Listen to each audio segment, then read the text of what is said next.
আসসালামু আলাইকুম সুপ্রিয় চাকরি প্রত্যাশীগণ। বাংলাদেশ গণগ্রন্থাগার অধিদপ্তরে একটি নিয়োগ বিজ্ঞপ্তি প্রকাশিত হয়েছে। আপনারা এখানে দেখতেই পাচ্ছেন, রমনা, ঢাকাতে। তো এই নিয়োগ বিজ্ঞপ্তিতে অনলাইনে আবেদন করতে হবে, যার লিঙ্ক হচ্ছে এটা dpi.teletalk.com.bd। এখানে মোট 16টি পদ রয়েছে। তো আমরা এক নজরে দেখে নেওয়া যাক কী কী পদ রয়েছে।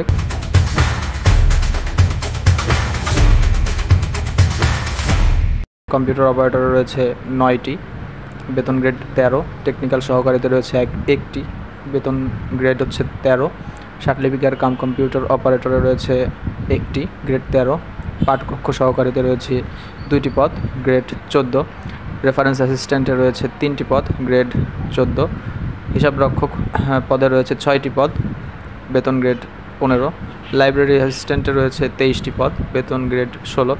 লাইব্রেরি সহকারীতে রয়েছে 3টি পদ, বেতন গ্রেড 16। ডাটা এন্ট্রি অপারেটরে রয়েছে 23টি পদ, বেতন গ্রেড 16। অ্যাকাউন্টস অ্যাসিস্ট্যান্টে রয়েছে একটি পদ, বেতন গ্রেড 16। ক্যাশিয়ারে রয়েছে একটি পদ, বেতন গ্রেড 16। অফিস সহকারী কাম কম্পিউটার মুদ্রাক্ষরিক পদে রয়েছে 4টি, বেতন গ্রেড 16।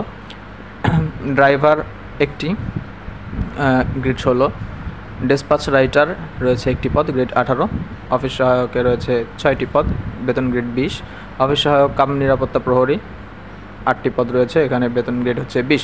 অবশ্যই সকল পদের প্রার্থীর ক্ষেত্রেই 1/7/2025 তারিখে বয়সসীমা 18 থেকে 32 বছরের ভিতরে হতে হবে এবং অবশ্যই আপনাকে অনলাইনে আবেদন করতে হবে, যার লিঙ্ক হচ্ছে dpi.teletalk.com.bd।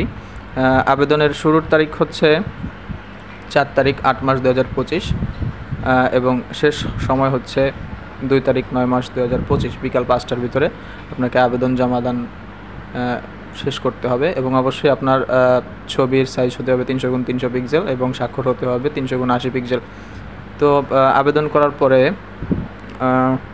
1 থেকে 13 নং পদের জন্য 100 টাকা ও অফারের যোগ্য 12 টাকা সার্ভিস চার্জ সহ 112 টাকা পেমেন্ট করতে হবে এবং 14 থেকে 16 নং ক্রমিকের জন্য 50 টাকা এবং সার্ভিস চার্জের জন্য 6 টাকা অ্যাড করে 56 টাকা 72 ঘন্টার ভিতরে জমা দিতে হবে।